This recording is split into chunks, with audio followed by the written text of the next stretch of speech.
이 시간 하나님께서 우리에게 주신 말씀 신약성경 요한복음 3장 1절에서 8절까지의 말씀입니다. 한 절씩 저와 여러분 교독하시고 마지막 8절을 한 목소리로 봉독하겠습니다. 제가 먼저 1절 말씀 봉독합니다. 그런데 바리새인 중에 니고데모라는 사람이 있으니 유대인의 지도자라. 그가 밤에 예수께 와서 이르되 rabbi여 우리가 하나님께로부터 오신 선생인 줄 아나이다. 하나님이 함께 하시지 아니하시면 당신이 행하시는 이 표적을 아무도 할 수 없음이니이다. 예수께서 대답하여 이르시되 진실로 진실로 내게 이르노니 사람이 거듭나지 아니하면 하나님의 나라를 볼 수 없느니라. 니고데모가 이르되 사람이 믿으면 어떻게 날 수 있사옵나이까. 두 번째 모태에 들어갔다가 날 수 있사옵나이까.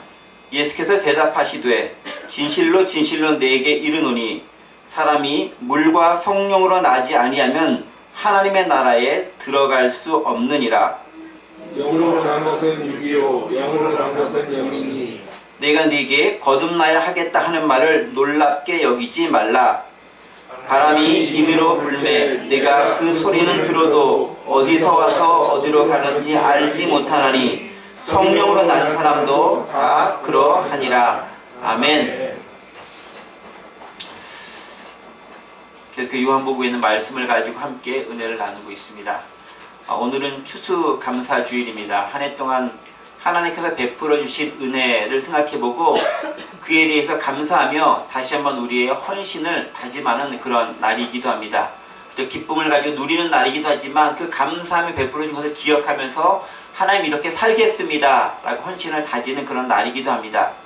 그래서 사실은 추수감사주일이 어떤 것이다 라고 하는 유래를 아는 것도 중요하지만 더 중요한 것은 우리 매 순간 속에서 감사한 일들을 찾아내고 그것을 삶 속에서 실천하는 것이 훨씬 더 중요한 것이 아닌가 싶습니다. 그런 감사가 더 많아지고 많이 찾아내고 그 감사를 누릴 수 있고 행할 수 있는 저와 여러분들이 되시기를 원합니다. 자, 그런데 이 감사의 삶은 비단 그리스도인이라야만 가능한 것은 아닙니다.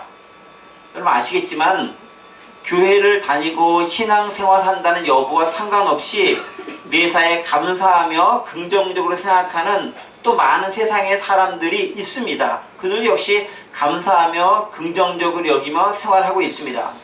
그리고 그런 긍정적인 삶의 태도는 그들의 이 세상에서의 삶을 더 풍요롭고 풍성하게 만들어주고 건전한 자아상을 갖도록 만들고 또 더불어서 밝은 미래를 만들어 나갈 수 있도록 이끌어 주기도 합니다. 물론 그들의 일의 성취와 성공에 있어서도 그것들이 큰 역할을 감당하는 것은 부인할 수 없습니다. 그런데 딱 거기까지입니다. 딱 거기까지입니다. 믿지 않는 사람들의 감사는 거기까지라는 거죠. 물론 중요합니다. 이 세상에서 참 잘 사는 거 중요합니다. 하지만 우리가 세상에서 발견하고 삶의 태도로 견지하는 감사는 이 세상의 삶에서 유용할지는 몰라도 그 이후의 삶에 대해서는 전혀 도움이 안 될 수 있다라는 거예요. 세상적인 감사는 그렇다라는 거예요.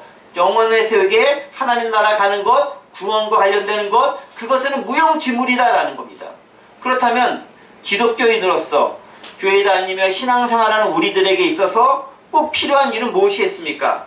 그것은 무엇보다 오늘 본문에 의하면 거듭나는 일이고 하나님의 진정한 자녀로 인정받고 삶을 살아가는 겁니다. 그런데 그것은 단지 교회만 다닌다고 해서 종교적인 일을 행한다고 해서 종교적인 그런 여러 가지 의무사항을 잘 수행한다고 해서 이루어지는 것이 아닙니다. 더 근본적인 부분에 있어서 믿음과 구원의 문제를 이해하고 확신하고 그 길에 내가 온전히 들어가야지만 가능한 것이라는 거죠. 특별히 오늘 본문은 바로 그것이 어떻게 가능하며 그것이 어떻게 이루어질 수 있는지를 우리에게 설명해 주고 있습니다. 그 이전에 우리가 한 가지 분명히 다시 한번 짚고 넘어가야 될 것이 있습니다. 그게 뭐냐면 교회 다니는 것, 즉 종교 생활을 하는 것과 하나님 나라에 들어가는 것, 하나님의 나라에 상속받는 것은 전혀 별개의 것일 수 있다라는 겁니다.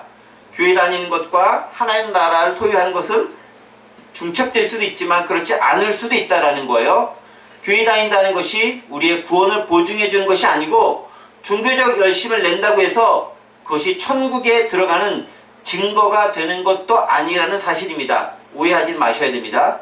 이곳에서도 저를 포함해 여러 사람들이 예배드리고 있지만 진정으로 오늘 본문에서 제시하는 그 구원의 길에 들어서지 아니하면 구원의 길과 하나님 나라의 삶은 요원한 것으로 그칠 수도 있습니다. 이 점을 명심하면서 오늘 본문이 이야기하는 말을 한번 따라가 보도록 하겠습니다. 자, 오늘 본문의 주인공으로 등장하는 인물은 누구죠? 예수님과 더불어 니고데모라고 하는 사람이 나옵니다. 니고데모입니다. 이번 시리즈의 주제가 예수, 니고데모와 사마리아 여인을 만나다 라고 제가 잡았는데 그 시리즈의 전반부의 축을 형성하고 있는 니고데모가 오늘 본문의 주인공으로 등장하고 앞으로 몇 주간 주인공으로 등장할 것입니다.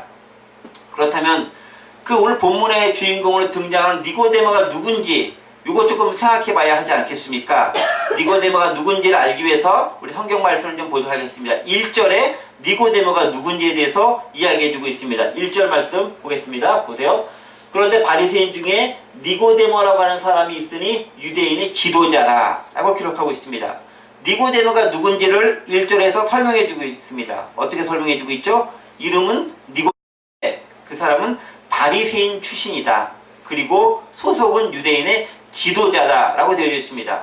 한국어 성경은 이렇게 되어져 있는데 영어 성경을 보면 조금 더 이렇게 자세하게 나타나 있죠. 여기 보시면 알겠지만 누구냐면은 페러시스 바리새인이고 그 다음에 member of the Jewish ruling council 유대 지배하는 그 유대 통치 공의회의 멤버다. 그 멤버 중에 일원이다 라고 니고데모에 대해서 소개하고 있습니다. 자, 가장 먼저 니고데모를 수식하는 말이 바리새인이다 라는 거죠. 상당한 영향을 미칠 수 있는 인물이다 라는 것입니다. 특별히 어떤 부분? 율법에 있어서만큼은 남들보다 떨어지지 않고 오히려 앞서가는 사람이라는 것을 의미합니다. 즉 정통 율법 관료 출신이라는 것을 의미합니다. 바리새인이라는 소속 자체가 율법에 대한 전문가라는 것을 지칭하는 것이죠. 그런데 그의 신분을 보면 율법의 전문가인데 또 아까 뭐라 했죠? 유대인의 지도자다 라는 말, 영어로 봤었을 때는 여기 있죠. member of the Jewish ruling council 이라고 되어져 있습니다. 이게 뭐겠습니까? 유대인의 통치위원회의 멤버다라는 거예요. 그러니까 단지 유대인의 지도자로서 어떤 사람이다 라고 한국어 성경은 뭉뚱그려 얘기하고 있지만 영어 성경은 훨씬 더 명확하고 구체적으로 딱 지목해서 얘기하고 있습니다. 뭐라고? 유대 통치기구의 멤버 중에 하나다라는 거예요. 그런데 유대 통치기구가 뭐가 있었냐면 그 중에 가장 유명한 그리고 학자들이 추론하는 그 유대 통치가 뭐냐면은 사내들인 공의회다 라고 이야기하고 있어요. 그러니까 유대인 중에서 사내들인 공의회가 뭐냐면은 소위 말하는 최고 의결 기관이 사내들인 공의회입니다. 좀 이렇게 한번 띄워주시죠. 사내들인 공의회가 무엇인지 해서 좀 정리해 놓은 게 있습니다. 이런 역할을 하는 거예요. 사내들인 공의회. 이게 이제 유대 특별히 이제 그 로마의 식민지 하에 있으면서도 유대가 자치 의결 기관을 가지고 있는 일종의 국회와 같은 기관을 가지고 있었는데 그게 사내들인 공의회라는 거예요. 이게 뭐냐면 최고 의결 통치기관으로 모세가 임명한 70인의 장로의 그 기원을 두고 있고 또 BC 3세기경에 장로 중심의 귀족회에서 출발했고 그 의장은 대제사장이 의장이고 공의원의 구성원들은 바리새인, 사두개인 그리고 서기관, 장로 등 백성의 대표들로 구성되어 있습니다. 몇 명이요? 70명. 의장까지 합치면 71명은 구성되어 있다는 거예요. 그래서 로마 치하에서도 정치 문제, 즉 사형권이라든가 이런 것은 로마에 두었지만 나머지 잡다한 대부분의 것들은 이 사내들인 공유에서 의결하고 처리하고 해결할 수 있는 막대한 권한을 가진 최고 의결기구였다는 거죠. 의견은 만장일치로 처리했고요. 주로 율법 해석하고 종교재판 주관하고 성전의 치안을 유지하는 그런 문제들을 다루었습니다. 그 멤버 중에 한 명이 니고데모였다는 거예요. 70인 중에 하나였다는 거예요. 우리로 말하면 국회의원쯤 된다는 거예요. 상당한 자격과 영향력을 미칠 수 있는 사람이었다는 거죠. 그러니까 단지 유대인 중에 하나, 유대인 지도자 중에 하나 그런 막연한 표현이 아니라 이스라엘 사회를 이끄는 실질적인 지도자로서 막강한 권한과 영향력을 행사할 수 있는 사람이 니고데모였다는 것을 알 수 있습니다. 바로 그 니고데모가 어느 날 예수님을 이제 찾아오는 거예요. 언제 찾아옵니까? 2절 보시면은 언제 찾아오죠? 밤에 찾아옵니다. 그가 밤에 예수께 와서 이르되 밤에 찾아옵니다. 근데 언제 찾아온다고요? 밤에. 왜 하필 밤에 찾아왔을까요? 이게 이제 긍정적인 의미고 부정적인 의미도 있어요. 제가 니고데모를 좋게 해석하면 긍정적인 의미 뭐냐면 이 니고데모가 워낙 그 바쁜 사람이긴 하겠지만 다른 사람들 배려하는 사람이기 때문에 그 당시 예수님이 공과사를 바쁘셨기 때문에 그 바쁜 낮에는 좀 피하고 저녁 때 좀 한가할 때 찾아가서 느긋하게 대화를 나누며 심도 깊은 이야기를 하겠다라는 의미로 밤에 찾아왔다고 해석할 수 있는 여지가 하나 있고, 부정적인 의미로 보면 다른 사람의 시선이 좀 두려운 거죠. 내가 유대인의 지도자인데 일개 이상에 떠도는 사람, 이상한 소문도 내고 뭐 이상한 행하는 사회 가운데서 묘한 일을 행하는 사람을 내가 찾아가서 막 이야기한다, 낮에 가서 한다, 이게 이제 덕이 안 될 수 있고 내 위신과 체목을 까먹을 수가 있으니 밤에 몰래 다른 사람 몰래 찾아가서 진위 여부 좀 확인해 봐야 되겠다 라고 생각해서 밤에 찾아갔을 수도 있습니다. 뭐 어느 쪽을 취하시든 여러분들 편하신 대로 하셔도 큰 문제는 없습니다. 어쨌든 간에 저녁 시간에 니고데모가 예수님을 찾아갑니다. 그런데 니고데모가 예수님을 찾아가서 예수님 대해서 처음에 상당히 호의적이고 좋은 말로 예수님을 평가하는 것을 들을 수 있습니다. 여기 2절 보세요. 밤에 이르되 랍비여, 우리가 당신은 하나님께로부터 오신 선생인 줄 아나이다. 하나님이 함께 하시지 아니하시면 당신이 행하시는 이 표적을 아무도 할 수 없음이니이다 라고 얘기하면서 예수님이 무척 대단하신 인물로 니고데모가 인식하고 있고 소개하고 있고 칭찬하는 것을 들을 수 있다는 겁니다. 그렇죠? 여러분, 당시가 어떤 사회였냐면은 예수님 사역이 비교적 초기 단계였기 때문에 많은 사람들이 예수님이 어떤 분인지 무척 궁금해하던 그런 시기였어요. 그러니까 유대의 공의원의 멤버 중 하나 이 사람도 이분이 어떤 분인지 궁금할 거 아니에요. 특히 율법에 대해 정통한 유대인 바리새파 출신이다 보니까 율법에 언급된 그 사람이 맞는지, 또 이렇게 자기가 여러 가지 이야기들 얘기하면 권위 있는 말씀 선포하시는데 그게 진짜 맞는지 확인해 볼 필요가 있는데, 특별히 어떤 것을 보니까 진짜 그런 것처럼 느껴졌다는 거예요. 그래서 만나자마자 하는 말이 뭐냐면, 아, 당신은 하나님께로부터 온 선생님이 틀림없습니다. 랍비어라고 하면서 그렇게 이야기합니다. 그리고 하나님이 함께 하시면 당신은 이런 일을 할 수 없습니다. 대단한 분입니다 라고 칭찬하면서 이야기하고 있습니다. 그 말은 뭐냐면 최소한 니고데모는 예수님에 대해 하나님으로부터 온 사람, 하나님으로부터 온 선지자쯤은 된다라는 확신을 가지고 예수님과 대화했다는 것을 알 수 있습니다. 그리고 그 근거가 뭐냐면, 뭘 가지고 근거를 얘기하면은 2절에 뭐가 근거되어 있죠? 뭐를 봤었을 때 당신 행하시는 이 표적을 아무도 할 수 없음이니이다 라고 얘기하면서 표적을 봤었을 때 당신이 하나님께로부터 온 사람이고 하나님과 함께 하시는 분이 확실하다는 것을 알 수 있습니다 라고 표적을 근거로 이야기하고 있습니다. 자, 표적에 대한 얘기 우리 지난 시간에 얘기 드렸죠? 기억하십니까? 기억 못하면 안 되는데, 네, 기억하시리라 저는 믿고 넘어가도록 하겠습니다. 이 표적에 대한 것이 왜 중요하냐면요, 지난 시간에 우리가 예수님과 관계를 얘기하면서 사실 오늘 본문에 대한 걸 앞부분에 설명해주고 얘기했었는데, 왜 중요하면은 많은 사람들이 예수님의 하신 표적을 보고 믿었다라고 얘기했고, 오늘 본문에 니고데모도 그 믿은 사람들 중에 하나이기 때문에 그렇다라는 거예요. 여러분, 지난 시간에 우리 읽었지만 요한복음 2장 23절에 보면 이런 말씀이 기록되어 있죠. 6월절에 예수께서 예루살렘에 계시니 많은 사람이 그의 행하시는 표적을 보고 그의 이름을 믿었으나 라고 기록되어 있어요. 그러니까 많이 믿은 사람 중에서 그분들이 뭘 보고 믿었냐면 표적을 보고 믿었다라는 거예요. 그리고 오늘 본문의 니고데모는 우리가 지난 시간에 논의했던 표적을 보고 믿었던 사람들과 연결되어지고 그 표적을 보고 믿었던 사람 중에 가장 대표적인 인물이 니고데모였다라는 것을 드러내는 거예요. 그러니까 3장부터 시작하고 있지만 사실은 2장 23, 24, 25에서 연결되어지는 것이 오늘 본문의 내용이다라는 거예요. 그런데 여러분 보세요. 표적을 보고 믿었다라는 것은 어떠한 사전 지식, 전제사항이 있습니까? 제가 어제 지난 시간에 말씀드렸죠. 표적을 보고 믿었다는 건 뭐예요? 예수님께서 이런 일을 행하는 것, 이런 표적을 행하는 것은 이스라엘을 정치적이고 무력적인 측면에서 해방시키고 다윗 왕국의 영화를 다시 한번 재현할 분으로서 기대한다 라는 의미가 깔려져 있다는 거잖아요. 예수님의 표현으로 정치적인 메시아구나 이런 측면에서 예수님을 받아들이고 믿었다라는 거잖아요. 지난 시간에 그렇게 말씀을 드렸습니다. 즉 유대인으로서 니고데모는 예수님의 표적을 보고 그가 바로 자신들이 기대했던 그 정치적인 부분들에 있어서의 메시아나 최소한 선지자급은 된다라고 생각을 했다라는 거예요. 그런데 지난 시간에 말씀드렸듯이 표적을 보고 믿는 믿음은 온전한 믿음이 아니에요. 예수님도 표적을 보고 믿는 사람들을 별로 신뢰하지 않았습니다. 자신의 몸을 그들에게 의탁하지 않았습니다. 여러분 요한복음 2장 24절 지난 시간에 말씀인데 이렇게 되어 있죠. 예수는 그의 몸을 그들에게 의탁하지 아니하셨으니 이는 친히 모든 사람을 아심이요 라고 기록되어 있습니다. 무슨 말이에요? 표적을 보고 믿는 사람들은 진짜 내가 어떤 사람인지 어떤 목적으로 이것에 왔는지를 모르기 때문에 자신들의 의도대로 원하는 대로 나를 이용하고자 하는 그 목적을 아셨기 때문에 그들을 의탁하거나 의지하거나 신뢰하지 않으셨다라고 말씀드렸습니다. 니고데모도 그들 가운데 대표적인 인물이라는 거예요. 바로 그런 니고데모하고 예수님이 대화를 시작합니다. 예수님에 대해 호의적인 반응을 보이며 표적을 근거로 이야기하는 니고데모에게 예수님은 3절에서 갑자기 약간 동떨어진 듯한 대답을 하십니다.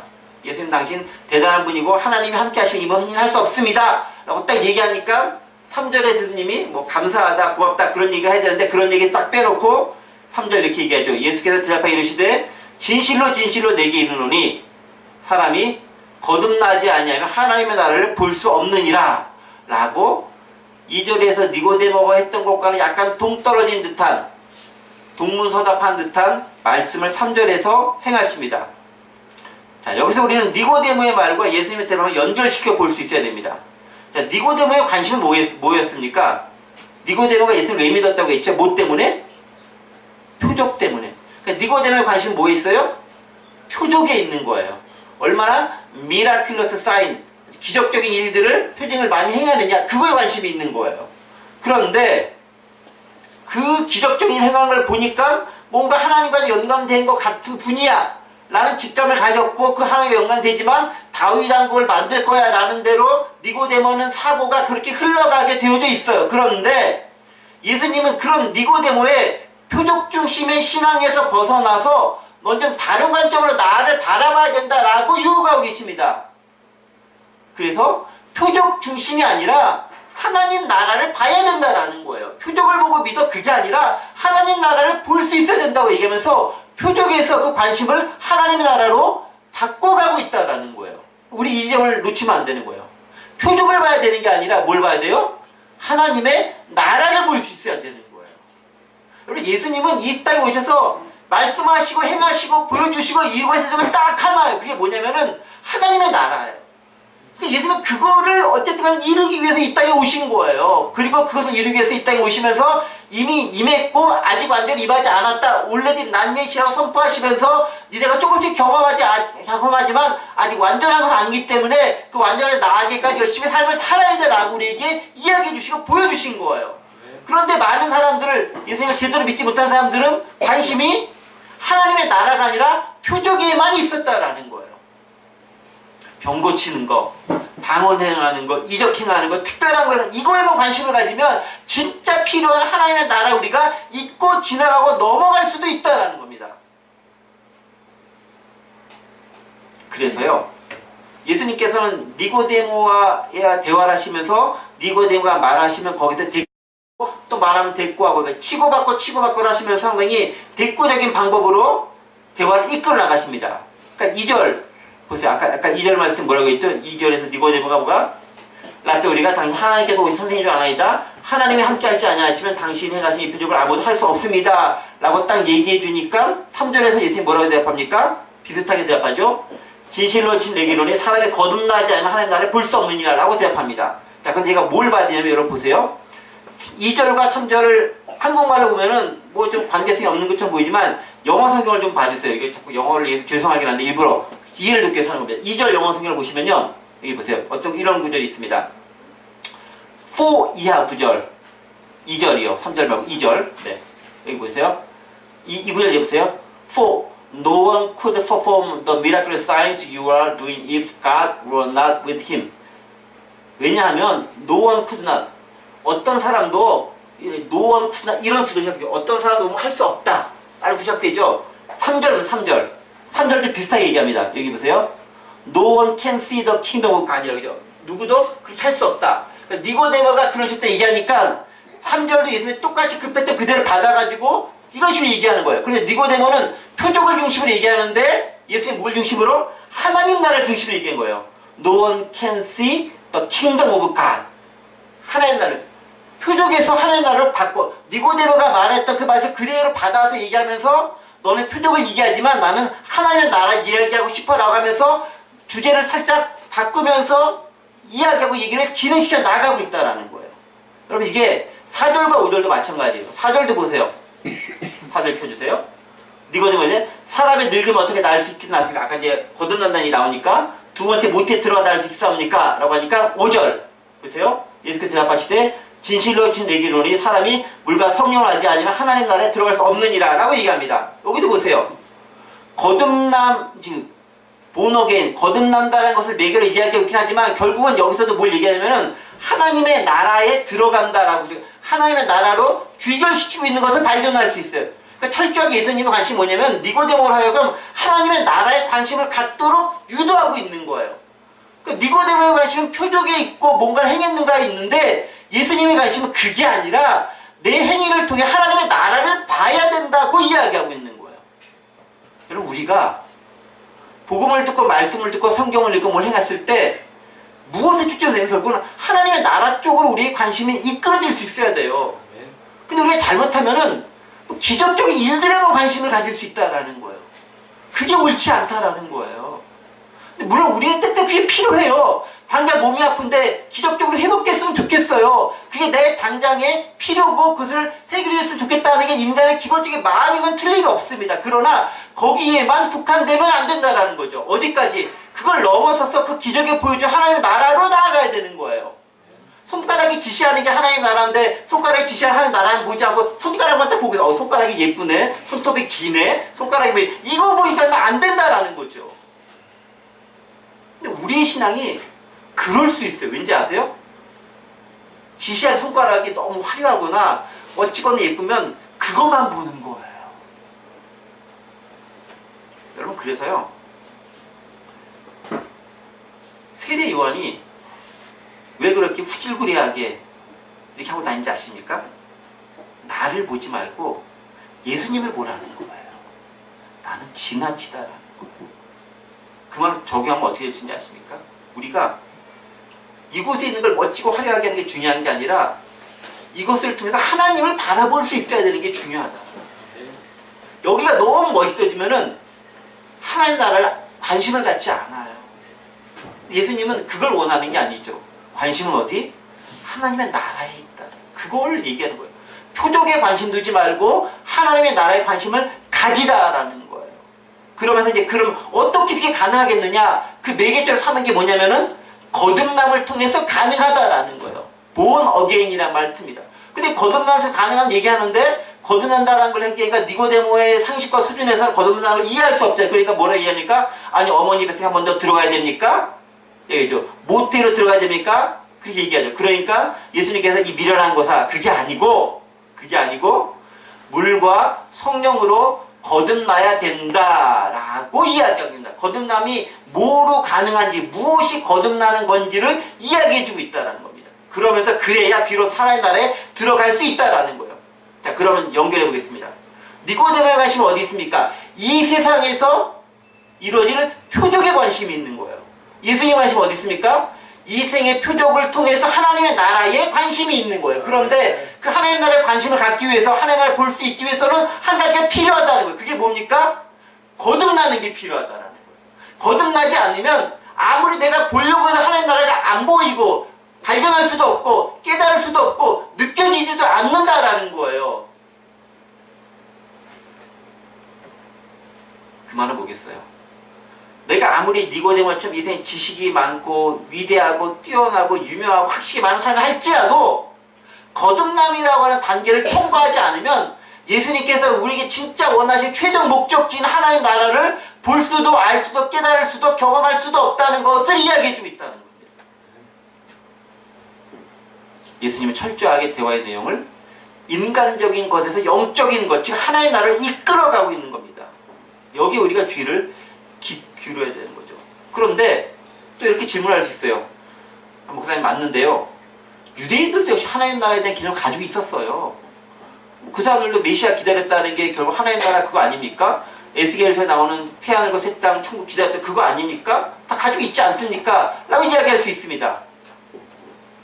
그런데 그들이 가졌던 하나님 나라의 개념과 예수님이 말씀하셨던 하나님 나라의 개념이 다르다라는 겁니다. 그들은 물리적이고 이 땅에서 누릴 수 있는 것에 국한된 하나님 나라의 개념이었지만 예수님은 그것을 넘어서서 그것이 아예 아니다라는 게 아니라 그것을 넘어서 포괄해서 저 세상에 있는 것까지 포함하는 그 하나님의 나라에까지 관심을 가지고 나아가야 한다고 이야기하고 있습니다. 그리고 그것이 가능하기 위해서는 딱 한 가지 필요한데 그것이 바로 거듭남이라는 거예요. 무엇을 통해서 거듭날 수 있죠? 5절 보면 물과 성령을 통해서 거듭날 수 있다는 겁니다. 여기는 대부분들이 이미 물과 성령을 통해서 거듭났기 때문에 이 주제가 별로 관심이 없게 느껴질 수도 있겠습니다. 그러나 그렇지 않습니다. 좀 보겠습니다. 여러분 그 니고데모는 유대인의 지도자입니다. 학식이 있는 자입니다. 잠깐 적어두고요. 사회의 리더입니다. 그런데 그는 하나님 나라에서 무지합니다. 왜? 정치적인 개념에 대해서 하나님 나라를 이해하기 때문에 그러합니다. 때문에 그에 관심이 오로지 그런 쪽에 있습니다. 자, 다시 우리 적용시키겠습니다. 우리가 예수님을 믿는 사람입니다. 근데 우리 사회의 구성원들입니다. 그런데 하나님의 나라에 대한 관심을 갖지 않고 교회를 다니고 있지만 다른 쪽에 관심을 갖다 보면은 이 하나님 나라에 대한 관심에서 다른 쪽 우리의 관심사가 옮겨가기 쉬운 거예요. 그러면 결국 사람은 많이 보는 것으로 관심을 가는 것으로 주의가 모아지고 그것에만 주의를 집중하게 되어져 있는 거예요. 그럼 내가 예전에 경험했던 것들도 잊어버리고 사라지고 그것들이 잊혀지는 개념과 남게 되고 지금 당장 내 안에 필요한 것만을 갈급하게 되는 게 사람의 모습이라는 겁니다. 특별히 그러면서 성경도 공부하고 책도 많이 알았어요.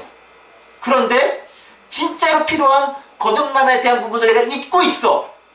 그럼 어떤 일이 발생하냐면요. 지식적으로만 내가 종교적인 성경과 관련된 교회와 관련된 지식은 내가 충성하고 충만해지지만 그게 진짜 나를 삶을 사정 이끌어주는 데는 부족할 수가 있다는 거예요.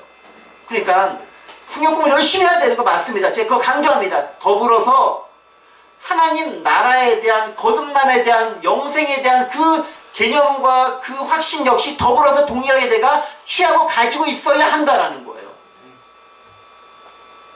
그리고 놀라운 것은 그 하나님 나라의 것들은 이 세상적 지식을 많이 안다고 해서 체험되거나 경험되는 것이 아니다라는, 깨달아지는 것이 아니다라는 겁니다.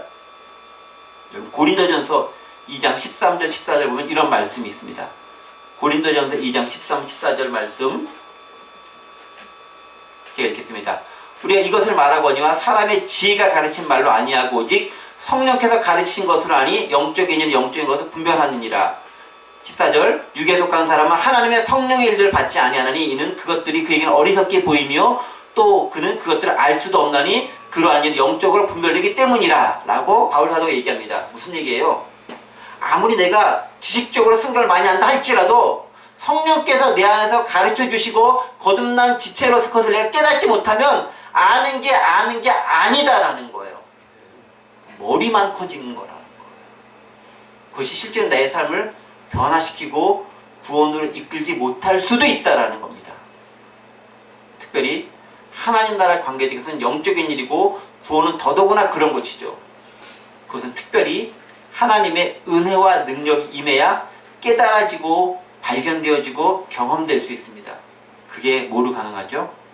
물과 성령으로 거듭남을 통해서 가능하다라고 얘기합니다.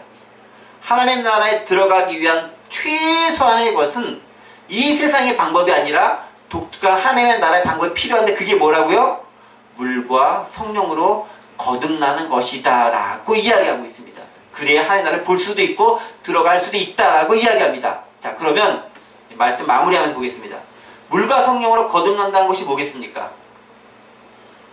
이게 이제 학자들에 따라 여러 가지 다양한 의견들을 제시할 수 있습니다. 그러나 그 가운데서 공통적으로 나타나는 것들은 이거예요. 우리 때때로 변화된 사람들을 보고 있지 않습니까? 어떤 사람을 보면은 야, 사람이 바뀌었어.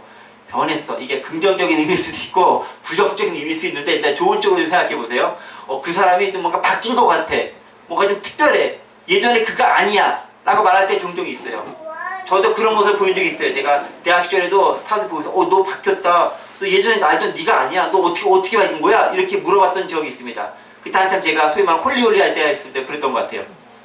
전에는 그렇지 않았던 사람이었는데 어느 순간 변화돼서 다른 사람이 되는 경우가 있습니다. 그런데 물론 이거는 종교적인 경험 유무와 관계없이 일반 세상에서 이런 일들이 일어나요.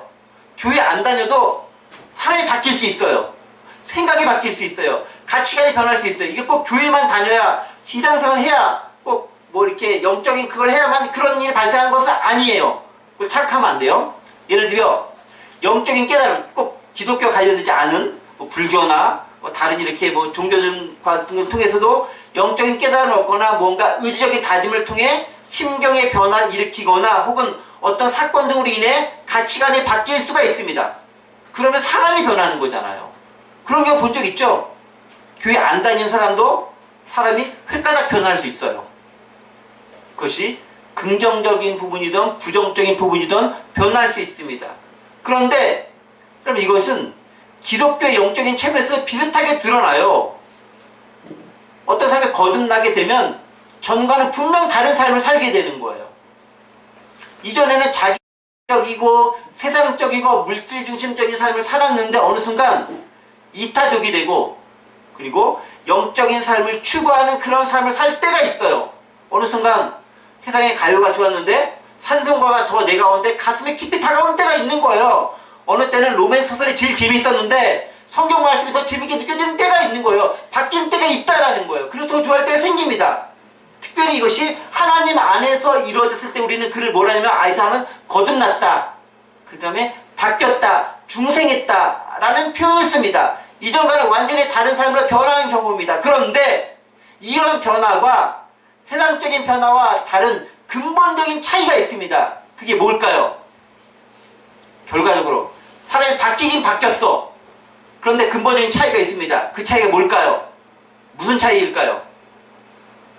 가장 근본적인 차이는 결과적으로 보면 어떤 차이가 있냐면은 너무 쉬운 대답인데요. 천국에 들어가느냐 못 들어가느냐 결과적인 차이고 우리의 현 실존해 봤을 때는 성령께서 내 안에 내주하시느냐 안 하느냐 가장 큰 차이점이라는 거예요. 사람은 다른 요소로 바꿀 수 있어요. 왜 바뀌냐면은 인간은 지정으로 간 인격체이기 때문에 바뀔 수 있습니다.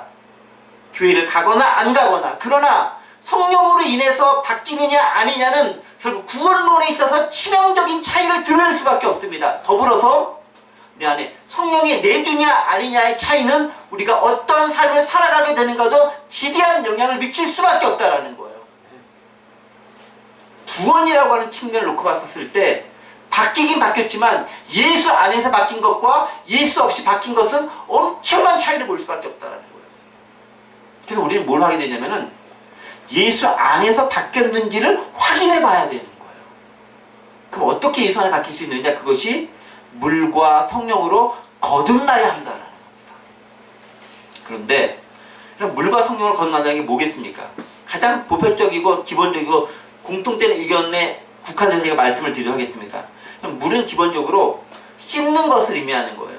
정화시키고 깨끗하게 하는 겁니다. 손이 들어오면 물로 씻습니다. 물은 씻는 거예요. 또 물은 생수이고 생명을 주는 그런 원천수이기도 합니다. 깨끗하게 하고 부정하게 하고 생명을 주는 게 물입니다. 그 물로 거듭나는 건 뭐냐면은 우리가 지저분한 상태인데 그것을 깨끗하게 씻김을 받았다라는 거예요. 그러니까 물로 거듭나기 위해서 내가 씻어줘야 되는 거예요. 그런데 여러분 보세요. 누군가가 씻기 위해서는 내가 씻어야 될 필요성이 느껴져야 씻어요.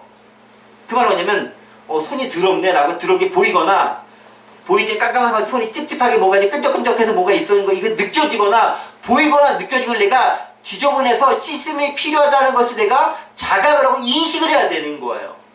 다른 말로 표현하겠습니다. 영적인 표현하자면 내가 죄가 있는데 내가 죄인이라는 것이 느껴지고 경험되어져야 되는 거예요. 여러분 근데요 원래 지저분한 일을 많이 하는 사람은 지저분한 가운데 있어도 별로 그것이 지저분하고 느껴지지 않아요. 그냥 원래 그것인 사람들은 원래 그러려니 하는 거예요. 군대에서 훈련 막 받잖아요. 그러면 뭐 이렇게 땀인지 침인지 모르는 여러 가지 액체들이 몸 안에 있는데 이게 그냥 원래 내 것이려나 그냥 있는 거예요. 그리고 흙 묻고 있으면 그냥 그냥 그렇게 살아요. 그 환경에 있으면 그게 그러는 거예요. 그런데 어느 순간 내가 딱 보니까 너무 지저분하게 느껴져요.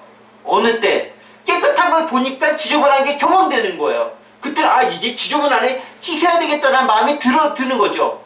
그때 내가 비로소 몸을 씻게 되는 거 아니겠습니까? 죄도 마찬가지예요. 죄 가운데 살고 있으면 죄가 죄인지 모르는 거예요. 그게 너무나 익숙하면 익숙한 것은 당연한 거가 되는 거예요. 당연한 거는 아무런 마음에 갇히게 느껴지지 않아요. 잘못했다고 느껴지지 않아요. 그런데 이게 어느 순간 잘못하고 죄다라고 느껴지기 위해서는 깨끗한 뭔가가 앞에 드러나고 보여야 되는 거예요. 그걸 내가 인식하고 자각할 수 있는 기능이 생겨야 되는 거예요. 그걸 누가 해주느냐? 사회적인 것이 법이 해준다, 율법이 한다, 도덕이 한다, 양심이 한다라고 얘기하고 있지만 그것들이 아닌 근본적인 한계가 있다라는 겁니다.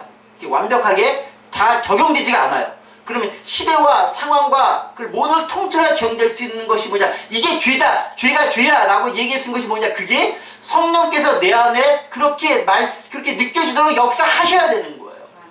그게 능력인 거예요.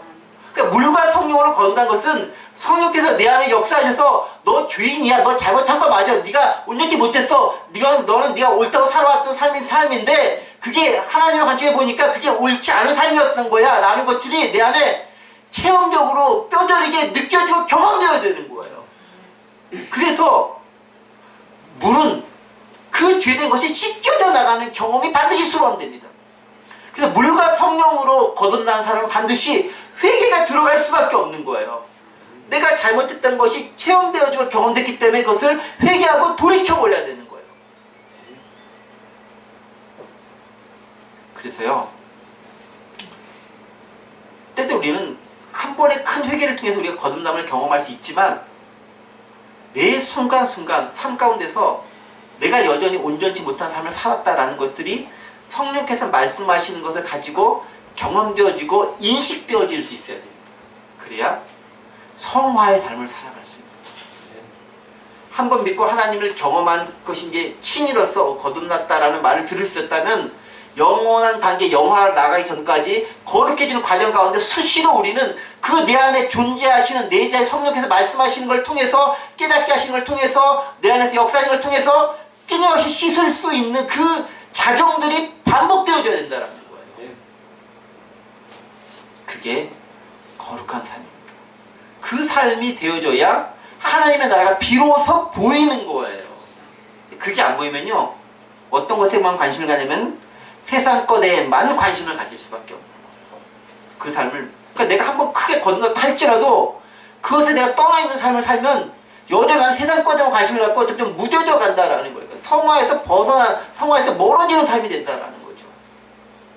나중에 구원을 받을 수 있으라고 저는 믿고 싶긴 하지만 어떻게 될지는 모르는 거죠. 그러나 이제 믿음으로 구원받았으니까 구원을 받습니다. 그러나 하나님 보시기에 온전치 못한 모습이라는 거죠. 하나님의 나라에 관심을 갖기 위해서 우리가 그것이 필요하다라는 겁니다. 말씀을 정리하겠습니다. 니고데모는 그 단계에서 실패한 단계였다라는 거예요. 왜? 표적에만 관심이 있었기 때문에. 표적은 세상 것에만 관심을 갖는 것을 대표하는 표현이라는 거죠. 그러나 표적이 아니라 하나님의 나라에 관심을 둬야 되고 그것은 거듭남을 통해서만 가능하다는 것입니다. 그 거듭남은 물과 성령을 통해서만 가능합니다. 그래서 우리가 수시로 우리가 점검해보고 우리 스스로에게 질문해봐야 할 건 뭐냐면, 하나님, 내 속에 성령께서 역사하고 계십니까? 하나님의 역사를 내가 경험하고 있습니까? 여러분, 이것도 우리가 순간적으로 수시로 점검해 볼 수 있어야 돼요. 물론 성령의 내주는 한번 내주하시면은 특별한 일이 아닌 이상은 쭉 거하고 계세요. 다만 활동과 역사가 충만하느냐 거의 없느냐, 이 차이가 있는 것이긴 합니다. 그러나 그분이 충만하게 활동할수록 나는 더 풍성한 삶을 살아갈 수 있게 됩니다. 그게 성령으로, 물과 성령으로 거듭난 사람의 삶의 모습입니다. 그런 모습이 있었을 때 우리는 제대로 된 하나님의 나라 온전히 볼 수 있고 들어갈 수 있을 것입니다. 그 나라에 가기까지 그 삶을 추구해 나갈 수 있는 저와 여러분들 되시기를 간절히 원합니다. 기도하겠습니다.